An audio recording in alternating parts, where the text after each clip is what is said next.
milieu récupérateur nga daal di bàyyi Iliman Ndiaye ci kanam. Deuxième mi-temps di nga soxla comment on appelle di nga soxla un nouveau souffle su ko defee nga mën a dugal Pape Matar Sarr et le boy de Metz là comment il s'appelle encore Sabali sax ci Sabali voilà. Donc loolu laa xalaatoon merci. Effectivement, c'est important. Ok, merci beaucoup. Merci beaucoup. Toujours faites comme lui. Allô? Allô? allo salaamaaleykum. Maaleykum salaam. maa ngi tudd Dembali. yaa ngi tudd? Dembali. Demba? lii. Demba Gueye. lii. Demba lii ñu ngi lay nuyu. maa ngi wootee Mbour. ñu ngi nuyu waa Mbour. man benn kii rek laa bëggoon wax mooy Pape Thiaw nañu dugalal Yohan Diouf. Yohan Diouf. waaw muy góol parce que Edouard Mendy màgget. D'accord. C'est un excellent gardien. Oui. loolu rek laa wax moom lu ma wax. D'accord, merci beaucoup. Bon, lui, il peut que se nommer Dembali, parce que moi, le Dembali que je connais...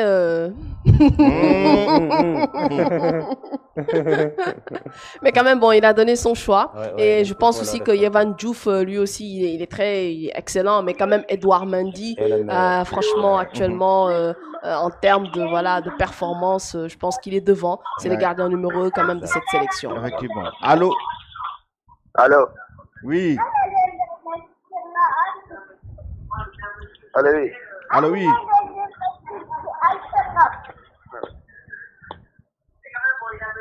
C'est l'émission RD. Allô, tu es en direct? Je suis en direct. Je me prénomme. Allô? Je pense qu'on l'a raté. Alors, on peut prendre un autre appel, je pense. Je crois bien. Allô? Allô? Non, je pense que le 11 de départ est toujours discutable. Oui. En 11, c'est toujours discutable, de toute façon. Oui. Chacun va donner en fait sa préférence. On a entendu ici dire que certains préféreraient avoir Nampalys Mendy et Idrissa Gana Gueye. Certainement aussi en termes de physique, peut-être c'est beaucoup plus d'intensité, c'est ce qu'ils demandent. Allô? Allô, oui. waaw maa ngi si direct bi wala. waaw yaa ngi si direct bi yow rek la ñuy déglu. ça va na ngeen def. ça va alhamdulilah. bon man d'accord ma si li waa ji wax léegi ah. waaye parce que ñun Pape Matar Sarr il faut ñu xam ne. fait partie des meilleurs Sénégalais actuellement en Europe. fait partie des meilleurs Sénégalais. donc Pape Matar Sarr du joker. Pape Matar Sarr il joue dans le championnat les plus élevés.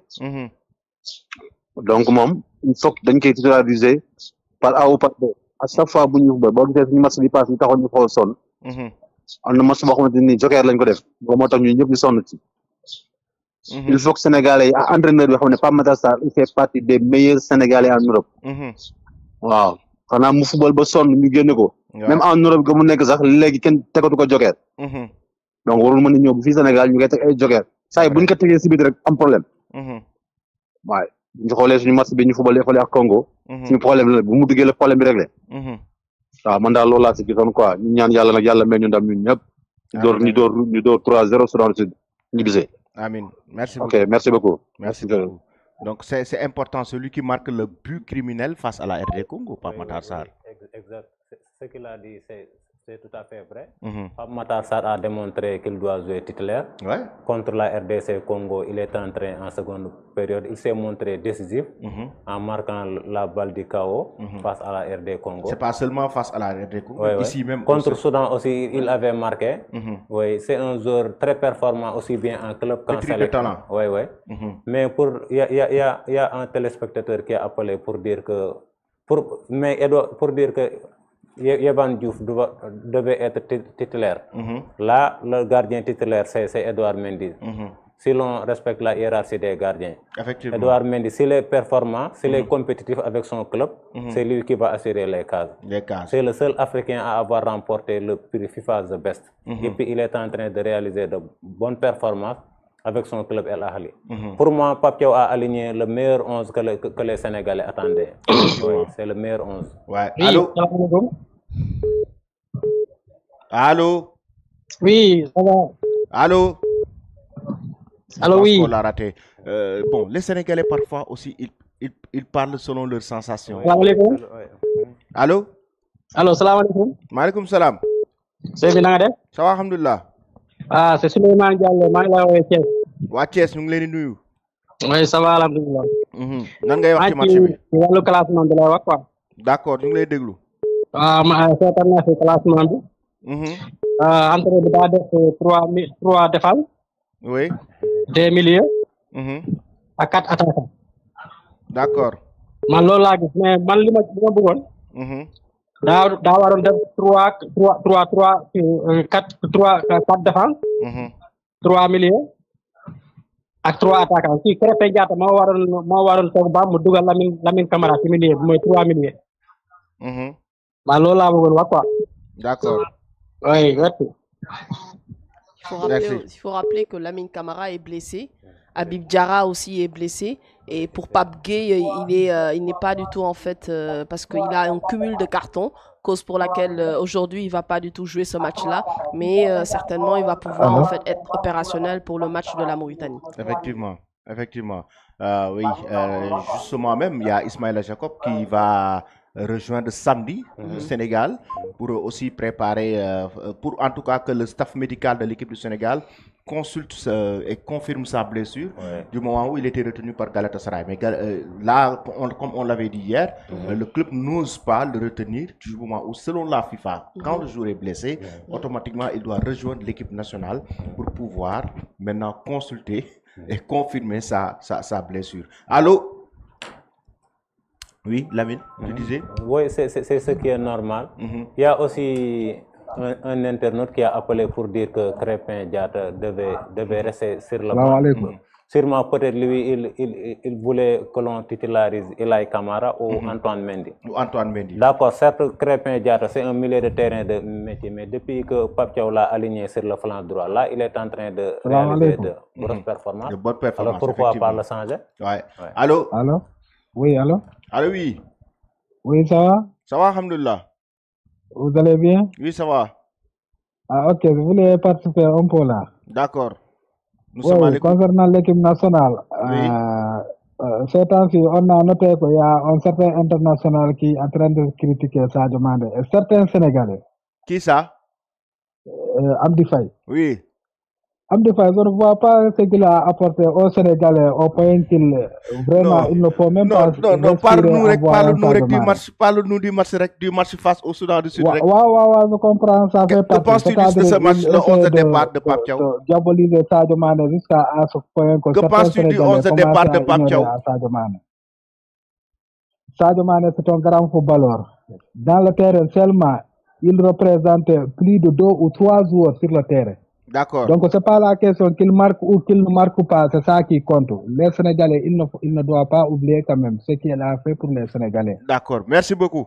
C'est un grand footballeur. Et ce n'est pas à qui on doit négliger quand même. D'accord, merci beaucoup. Voilà. Le reste, le Sénégal gagne. Vraiment, merci. On attend la suite. Merci. Ok, merci. Sadio continue à être le leader. Hein? Bah oui, Sadio, c'est le leader en fait technique et naturel de cette équipe sénégalaise, qu'on le dise ou qu'on le dise pas, vu bien sûr ce qu'il a réalisé dans sa carrière professionnelle et que ça soit en club et aussi en sélection nationale. Sadio reste Sadio Mané. Ouais, ça reste Sadio Mané. Allô, oui. Allô, ça va, alhamdoulilah. Ça va, santé yàlla. Waaw. Rompé si man moom classement bi franchement parler baax na fa ne waaw leen nag laa moom wax quoi gars yi nañ dëgëral seen fayda quoi ñu xam ne Sénégal yëpp ñu leen xool gars yi nag duñu seen xaaj dem ba stade den seetaan ba pare duñu def fulla fayda waaw gars yi ñoo def fulla fayda Krépin Diatta dafa war a titulaire Krépin mi ngi football lu leer day football gars yi nañu nangu ñu communiqué seen dañuy wax ci football lu leer arafu gars yi premier mi-temps ñu dugal waaw man loolu lañ laa amoo lu leen quoi Pape Thiaw moom franchement parler naa koy félicité bu baax lu mu def classement baax na Ah, ok, merci. Merci beaucoup, jërëjëf. Allô? Ok. Allô? Voilà, donc là, quand même, le Crépin Diatta, je pense qu'il n'y a pas à discuter. Crépin, jusqu'à présent, il n'a pas déçu sur ce côté. Vraiment, oui. Il déçoit rarement avec l'équipe nationale. Hein, oui. Crépin, il est toujours présent, c'est-à-dire qu'il est régulier. Peut-être que ce qu'on peut lui reprocher, c'est le fait de ne pas tellement monter comme peut-être fait Pape Malick Diouf, mais défensivement. Là, vous êtes en train de voir l'échauffement de l'équipe du Sénégal. Donc là, vous êtes en train de voir donc l'échauffement de cette équipe du Sénégal. Salaamaaleykum. Maaleykum salaam. Sama nijaay na ngeen def. Ça va, alhamdulilah. Yéen a ngi ci jàmm. Sant yàlla. Yéen a ngi ci préparation match bi. Waaw. Ban heure la. Match bi dans 20 minutes, Inch'Allah. Bu soobee yàlla. waaw yal nañu yàlla may ndam. Amin. ndam lu sedd ko yi. Amin yaa rabbi, amin. tey la àjjuma quoi. li ñu góorgóorlu bëgg affaire foo xam nga football moom fi mu ne nii dafa mel ni farata la. dëgg la. waaye li ñu ci dem rek nañ ci bàyyi xel yàlla quoi. bu ko defee yàlla taxawu ne bu ñu ànd ak yar ak jëf rek. Effectivement. Inch'Allah yàlla dañuy taxawu. Jërëjëf, merci beaucoup. Donc là, on est en train de voir l'échauffement de cette équipe du Sénégal avec les Lions quand même qui se préparent. Donc là, Lamine, quelle appréciation par rapport donc à l'échauffement des Lions? Bon, ça se voit que les Lions sont hyper motivés à réaliser un gros match. Là, ils sont concentrés.